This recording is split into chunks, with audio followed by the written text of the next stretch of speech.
Nah, di akhir ini penghujung saya akan membahas tentang aplikasi sederhana tentang takwa. Jadi intinya takwa itu kan mengambil penghalang. Maka kita harus mengetahui apa yang harus kita jauhi untuk kita menghindar darinya. Dan kita juga harus tahu apa ketaatan untuk kita melakukannya. Karena takwa adalah menjalankan ketaatan dan menjauhi larangan.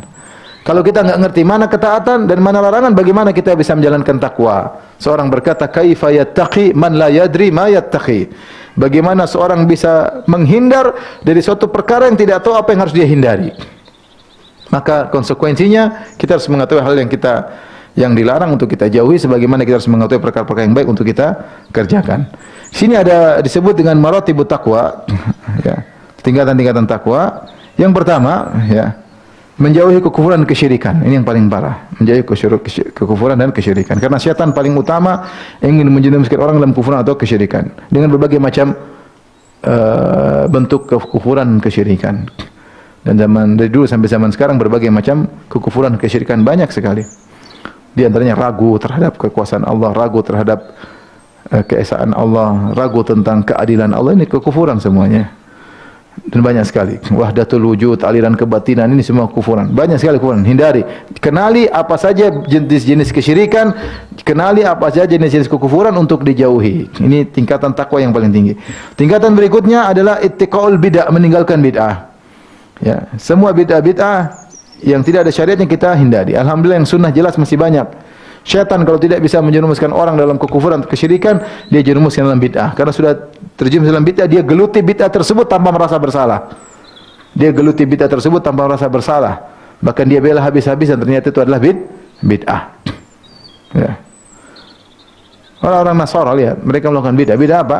Bid'ah selain akidah adalah bid'ah rahbaniyah, tidak mau menikah. Mereka menyangka tidak mau menikah mulia di sisi Allah. Dan mereka setengah mati, setengah mampus membela keyakinan tersebut, tidak menikah, tidak punya anak. Ujung-ujungnya masuk neraka, kasihan. Makanya Umar bin Khattab ketika melihat orang Nasara, mereka mengatakan, ingat firman Allah, amilatun nasibah. Amilah, capek-capek beramal, nasibah taslah naron hamiyah, akhirnya masuk neraka jahanam. Ini berlaku orang Nasara. Kenapa? Sudah susah jadi pendeta, tidak kawin, tidak nikah. Padahal banyak biarawati yang cantik-cantik. Setengah mati, kemudian masuk neraka. Umar nangis lihat pendeta seperti itu. Sama juga sama juga apa namanya? Kalau itu akhwat Nasara, akhwat. Ada akhwat. Kadang-kadang di bandara kita ketemu akhwat, ya. Akhwat Nasara. Demikian juga Khawarij, lihat Khawarij.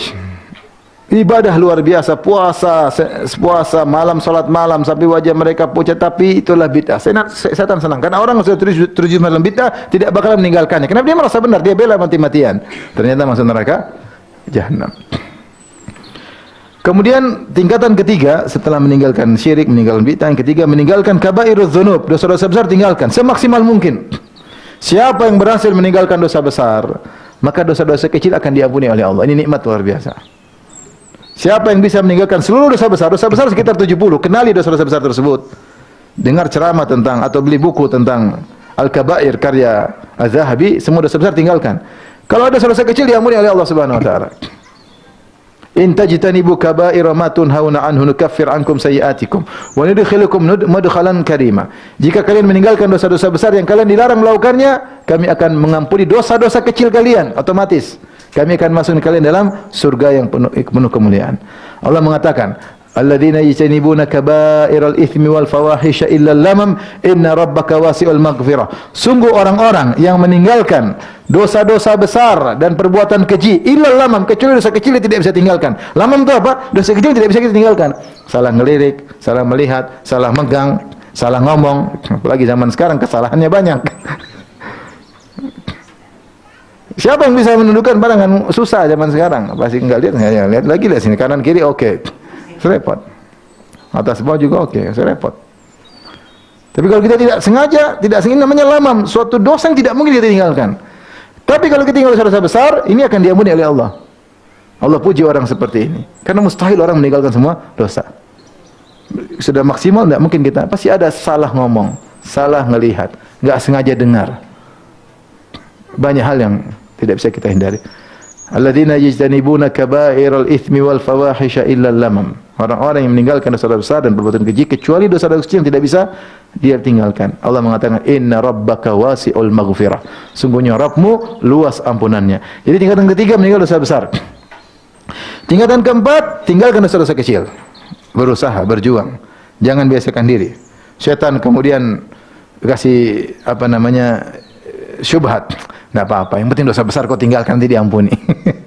Akhirnya meremehkan jadi banyak, bisa jadi berbahaya, ya.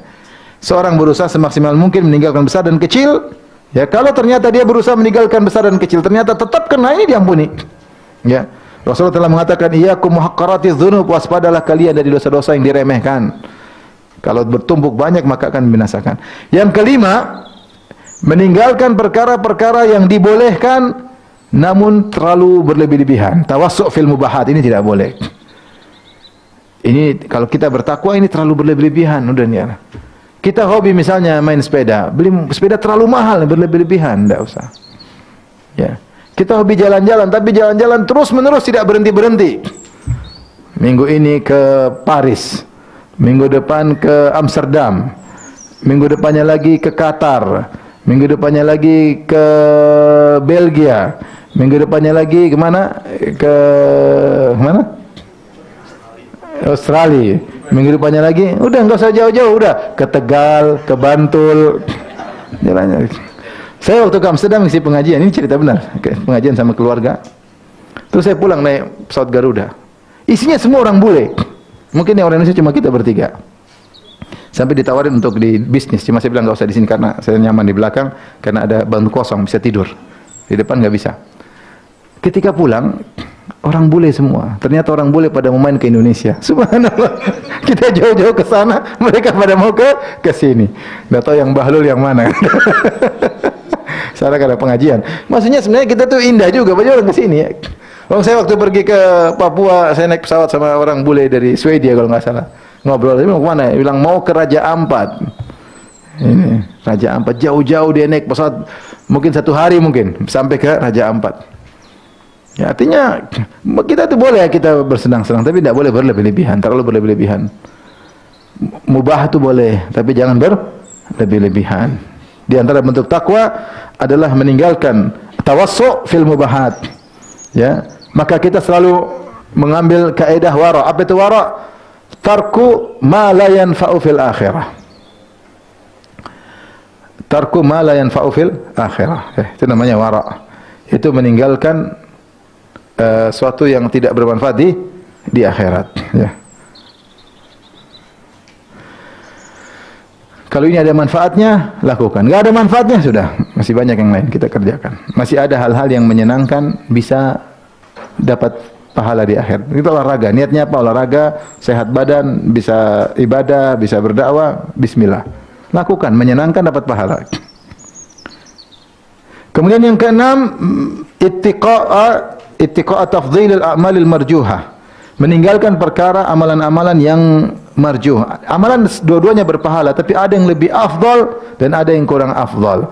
Maka butuh skala prioritas. Jangan sampai kita kebalik skala prioritasnya, ya. Contoh kebalik, ngurusi orang jauh-jauh, anak istri kurang diurusin. Ngurusi janda jauh-jauh, istri sendiri tidak diurusin. Ya, semangat ngurusin janda. Ketemu janda wajah semeringah, sama istri tidak semeringah. Ini salah. Istri harus diutamakan, istri anak didahulukan, bukan sebaliknya. Jadi maksudnya senyum aja berpahala. Tapi senyum sama orang pahala. Tapi ada orang utama yang harus kita senyumi, ada orang tua, istri, anak-anak. Lebih utama dari senyum sama orang lain. Jangan sampai salah kaprah. Apalagi ibu-ibu. Sama tukang bakso ramahnya luar biasa. Iya. Suami kurang diramahin. Mas, tambah 1 mangkok lagi mas. Sambal nih mas. Tolong mas. Masya Allah. Ada kata tolong mas. Sama mas asli. Ambil. Waduh. Jangan sampai salah skala prioritas, ya.